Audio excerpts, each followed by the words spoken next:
Kovai Annapurna hotel உரிமையாளர் ஸ்ரீனிவாசன் 2 நாளைக்கு முன்னாடி மத்திய நிதியமைச்சர் நிர்மலா சீதாராமனோடு பேசும்போது ஜிஎஸ்டியை ஒரே மாதிரி சமன்படுத்தி கொடுக்கணும் அப்படிங்கிற மாதிரி பேசியிருப்பாரு. அந்த வீடியோ வைரல் ஆகிறது. அதுக்கப்புறம் பார்த்தா நேற்று நைட்டில் இருந்து ஒரு வீடியோ வைரல் ஆகுது. அதில் மத்திய நிதியமைச்சர் நிர்மலா சீதாராமனிடம் அன்னபூர்ணா ஹோட்டலுடைய உரிமையாளர் ஸ்ரீனிவாசன் மன்னிப்பு கேட்குற மாதிரி அந்த வீடியோவை நம்ம சமூக வலைதளங்களில் பார்க்குறோம். என்னதான் நடக்குது இதை பற்றி டீட்டெயிலாக இந்த வீடியோவில் பார்க்கலாம். அதுக்கு முன்னாடி கோயம்புத்தூர்லேருந்து இந்த வீடியோவை நீங்கள் பார்த்துட்டு இருக்கீங்க அப்படின்னா கோவைன்னு கமெண்ட்டில் சொல்லுங்கள். கோயம்புத்தூரில் இருக்க எல்லாருக்குமே இந்த ஹோட்டலை பற்றி நல்லா தெரிஞ்சிருக்கும். அன்னபூர்ணா ஹோட்டல் அப்படிங்கிறது அங்கே ரொம்ப பிரபலமான ஹோட்டல். அந்த ஹோட்டலில் இருக்கக்கூடிய காஃபி, முந்திரி பக்கோடா, இட்லி இது எல்லாமே ரொம்ப ஃபேமஸ்னு சொல்லுவாங்க. கோவை நகெத்து அப்படின்னு சொல்லக்கூடியவர்கள் கோயம்புத்தூர் போனால் எப்பா இந்த ஹோட்டலை சாப்பிட்டு பாருங்கன்னு சொல்லக்கூடிய அளவுக்கு அந்த ஊர் மக்களுடைய உணர்வோடு கலந்துருக்கிற ஒரு ஹோட்டலு. என்ன பிரச்சனை முதல்ல எங்கேருந்து இது ஆரம்பிக்குது அப்படின்னு பார்க்கும்போது கோயம்புத்தூரில் தொழில்துறையினரோடு ஒரு சந்திப்பு ஏற்பாடு செய்யப்படுது. அந்த நிகழ்ச்சியில் மத்திய நிதியமைச்சர் நிர்மலா சீதாராமன் கலந்துக்கிறாங்க. கோவை தெற்கு தொகுதி எம்எல்ஏ வானதி ஸ்ரீனிவாசனும் கலந்துக்கிறாங்க. நிறைய தொழில் நிறுவனங்கள் கோவையில் இருக்குன்னு நமக்கு தெரியும். பல தொழில் நிறுவனங்களை சேர்ந்த அதிபர்கள், அந்த நிறுவனத்தினுடைய முக்கிய நிர்வாகிகள் எல்லாருமே அதில் கலந்துக்கிட்டு பல விவாதங்களை அங்கே முன்வைக்கிறாங்க. அவங்களுக்கு இருக்கக்கூடிய கோரிக்கைகள், மத்திய அரசுக்கிட்ட அவங்க என்னெல்லாம் எதிர்பார்க்குறாங்க அப்படிங்கிறத விவாதிக்கிறாங்க. அதில் நிர்மலா சீதாராமன் கலந்துக்கிறாங்க. அப்படி அந்த நிகழ்ச்சியில் பேசும்போது அன்னபூர்ணா ஹோட்டலுடைய உரிமையாளரான ஸ்ரீனிவாசன், அவர் தான் அந்த ஹோட்டலுடைய எம்டி, அவர் என்ன கேட்குறாருன்னா, இப்போ நாங்கள் ஹோட்டல் இண்டஸ்ட்ரி நடத்துகிறோங்க, இங்கே வந்து ஸ்வீட்டுக்கு ஒரு ஜிஎஸ்டி, காரத்துக்கு ஒரு ஜிஎஸ்டி, பன்னுக்கு ஜிஎஸ்டி இல்லை, ஆனால் அதுக்குள்ளே க்ரீமை வச்சா அதுக்கு ஜிஎஸ்டி. வர கஸ்டமர்ஸ் எல்லாம் வந்து எங்களை தொடர்ந்து கேள்வி கேட்குறாங்க, என்னங்க இது இப்படி பண்ணுறீங்க, பேசாமல் பன்னையும் க்ரீமையும் கொடுங்க, நாங்களே ஒன்றா சேர்த்து சாப்பிட்டுக்கிறோன்னு சொல்கிற அளவுக்கு இருக்குது அப்படின்னு அவருக்கு இருக்கிற பிரச்சனையை ரொம்ப கலோக்கியெல்லாம் சொல்கிறாரு. அதை அவங்களுமே ரசித்து தான் கேட்குறாங்க. அவர் அதை பேசும்போது அவரை குறுக்கிடல, தடுத்து நிறுத்தலை, எதுவுமே பண்ணலை. அவர் பேசட்டோன்னு சொல்லி நிதியமைச்சர் நிர்மலா சீதாராமனும் அதை சிரித்து ரசித்து தான் கேட்டுக்கிட்டு இருக்காங்க. பக்கத்தில் வானதி ஸ்ரீனிவாசன் எம்எல்ஏவும் இருக்காங்க. இவர் பேசும்போது என்ன சொல்கிறாருன்னா, உங்கள் பக்கத்தில் இருக்காங்களே அந்த அம்மா எம்எல்ஏ வானதி ஸ்ரீனிவாசனும் எங்களுடைய வாடிக்கையாளர் தான், அங்கே வந்து அவங்க சாப்பிடும்போது அவங்களே எங்ககிட்ட சண்டை போடுவாங்கன்னு சொல்லி ரொம்ப கேஷுவலாக வந்து சில விஷயங்களை அவர் பதிவு பண்ணுறாரு.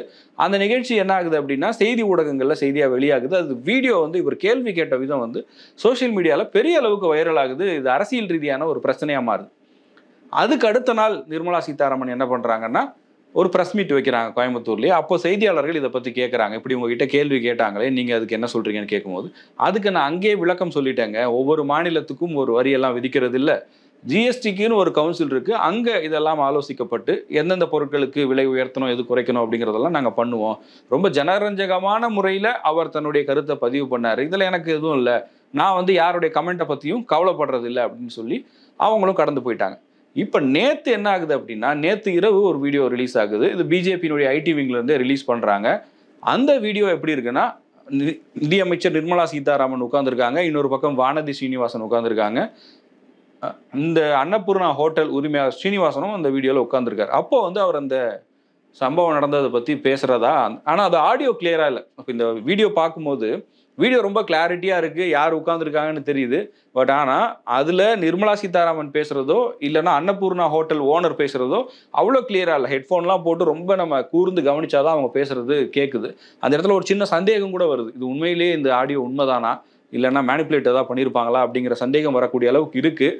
ஆனால் இதை வானதி ஸ்ரீனிவாசன் கன்ஃபார்ம் பண்ணியிருக்காங்க. அவராக தான் வந்து நிர்மலா சீதாராமனை சந்திக்கணும்னு சொன்னார், சந்திச்சார், இந்த நிகழ்வுகள் குறித்து பேசினார். நாங்கள் ஒன்றும் அவரை மிரட்டிலாம் வர வைக்கல, அவர் வருத்தம் தெரிவித்தார் அப்படிங்கிறத சொல்கிறாங்க. அதே நேரத்தில் இவங்க மேலே வச்ச குற்றச்சாட்டுக்கு அவங்க விளக்கம் கொடுக்குறாங்க. நான் அந்த ஹோட்டலில் போய் ஜிலேபி சாப்பிடவும் இல்லை, சண்டை போடவும் இல்லைங்கன்னு சொல்கிறார். ஏன்னா அவர் பேசும்போது இவங்க வந்து ஜிலேபி சாப்பிடுவாங்க, சாப்பிட்டுட்டு பில் போடும்போது இதெல்லாம் கேட்குறாங்கன்னு சொன்னதை அவங்க மறுத்து பேசுகிறாங்க. ஆனால் அந்த வீடியோவில் வந்து நான் எந்த கட்சிக்காரனும் இல்லைங்க, நான் மன்னிப்பு கேட்டுக்கிறேன், அவர் எழுந்து நின்று மன்னிப்பு கேட்குற மாதிரியான காட்சிகள் இருக்குது.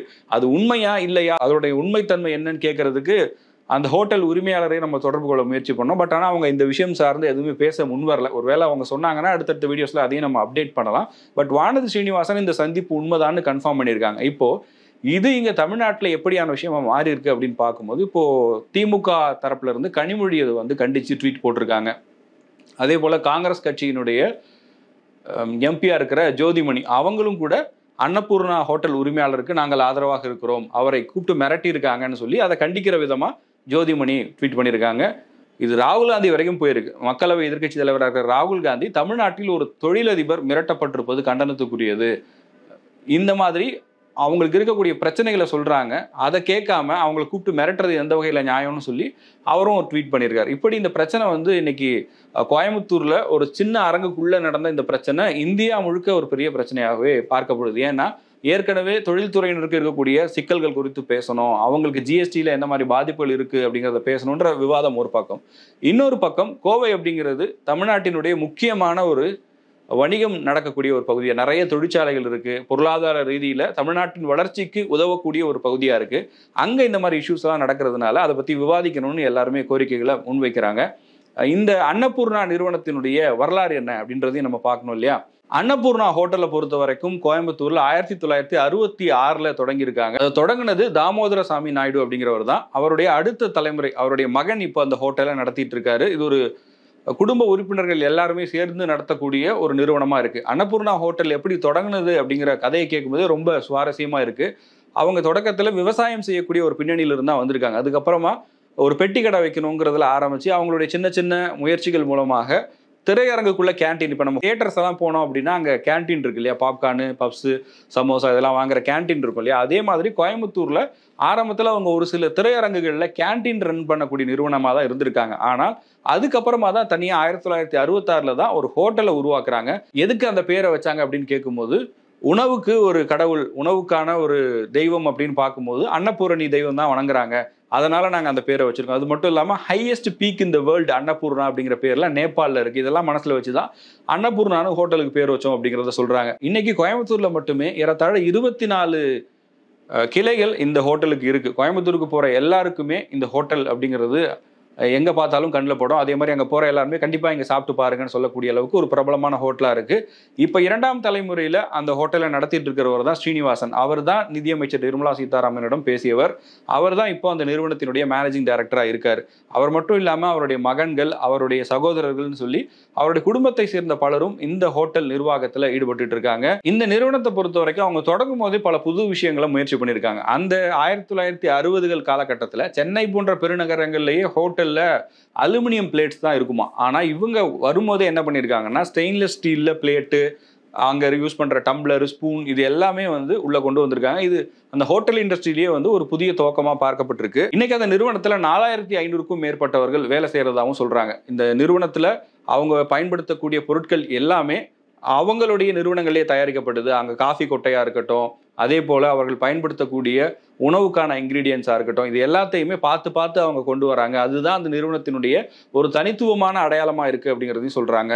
ஆரம்பத்தில் நான் சொல்லியிருந்தேன்ல, தியேட்டரில் ஒரு கேன்டீன் வச்சு அப்படி தொடங்கின நிறுவனம் தான் இந்த அன்னபூர்ணா. அப்போ வந்து அந்த தியேட்டர்களில் அவங்க கொடுத்த கீரை வடையும் காஃபியும் தான் ஃபேமஸ். அந்த அடையாளம் தான் ஒரு சாதாரண ஒரு ஹோட்டலாக தொடங்கப்பட்ட இந்த அன்னபூர்ணா கோவையோட ப்ரைடா மாறினது அவங்க கொடுத்த அந்த தரம் தான். ஒவ்வொரு முறையுமே அவங்க கொடுக்கக்கூடிய அந்த உணவின் தரம் வாடிக்கையாளர்களை மகிழ்ச்சிப்படுத்துவதோடு மட்டும் இல்லாமல் அவங்களுக்கு எந்த வகையிலையும் ஹெல்த் ரிலேட்டடான எந்த பிரச்சனையும் வரக்கூடாதுங்கிறத மனசில் வச்சு தான் நாங்கள் அங்கே உணவை தயாரிக்கிறோம் அப்படிங்கிறத அந்த ஹோட்டலுடைய உரிமையாளர்கள் சொல்கிறாங்க. இப்போது இது தொழில்துறை சார்ந்த ஒரு பிரச்சனையாக மட்டும் இல்லாமல் இந்த ஜிஎஸ்டி பற்றி அவர் பேசினது அரசியல் ரீதியான பிரச்சனையாகவும் மாறி இருக்கிறது. இனி வரப்போகிற நாட்களில் இதற்கு அரசியல் கட்சி தலைவர்கள் எப்படி ரியாக்ட் பண்ண போகிறாங்க அப்படிங்கிறத பார்க்கணும். நான் இந்த வீடியோ பேசிகிட்டு இருக்க இதே நேரத்தில் அண்ணாமலை ட்விட்டரில் இந்த விஷயம் பற்றி ஒரு கருத்தை பதிவிட்டிருக்காரு. என்ன சொல்கிறாருன்னா, அவர் லண்டனில் இருக்கார். இப்போ ஏதோ ஒரு படிப்புக்காக ஒரு 3 மாதம் அங்கே போயிருக்கக்கூடிய சூழலில் அண்ணாமலை தன்னுடைய ட்வீட்டில் இப்போ நடந்த இந்த நிகழ்வுகளுக்கு மன்னிப்பு கேட்டுக்கிறேன், அதாவது ஒரு பிரைவேட் கான்வர்சேஷனை மத்திய நிதியமைச்சர் நிர்மலா சீதாராமனுக்கும் அன்னபூர்ணா ஹோட்டல் உரிமையாளருக்கும் நடந்த அந்த கான்வர்சேஷனை அவருடைய அனுமதி இல்லாமல் பொதுவெளியில் பாஜக நிர்வாகிகள் பகிர்ந்ததற்கு நான் மன்னிப்பு கேட்டுக்கிறேன்.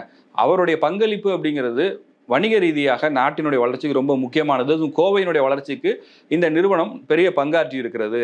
இப்படி ஒரு நிகழ்வு நடந்ததுக்கு நான் வருத்தம் தெரிவிச்சுக்கிறேன், அவர்கிட்டையும் நான் ஃபோனில் பேசியிருந்தேன் அப்படின்னு சொல்லி தன்னுடைய கருத்தை அவர் ட்விட்டரில் பதிவு செஞ்சிருக்காரு. இது ரொம்ப முக்கியமான ஒரு விஷயமா தான் பார்க்கணும். ஏன்னா அண்ணாமலை பாஜகவின் மாநில தலைவர் மட்டும் இல்லை, அதே நேரத்தில் கோவையில் நடந்து முடிந்த மக்களவைத் தேர்தலில் வேட்பாளராக போட்டியிட்டு 2ஆம் இடம் பெற்றிருந்தார். அதனால் அவருடைய தொகுதி சார்ந்த இஷ்யூங்கிறதுனால இமீடியட்டாக அவர் ரெஸ்பாண்ட் பண்ணியிருப்பதா பாஜக தரப்பிலிருந்து நிர்வாகிகள் சொல்கிறாங்க. அவர் மன்னிப்பு கேட்டிருக்கிறாரு. அதே நேரத்தில் அஃபீஷியலாக அன்னபூர்ணா நிறுவனம் தரப்பில் இருந்து அவங்களுடைய வெர்ஷன் என்ன அப்படிங்கிறத இன்னும் சொல்லலை. ஒருவேளை அவங்க பதிவு பண்ணாங்க அப்படின்னா அதையும் நம்ம அடுத்தடுத்த வீடியோஸில் கொடுக்கலாம்.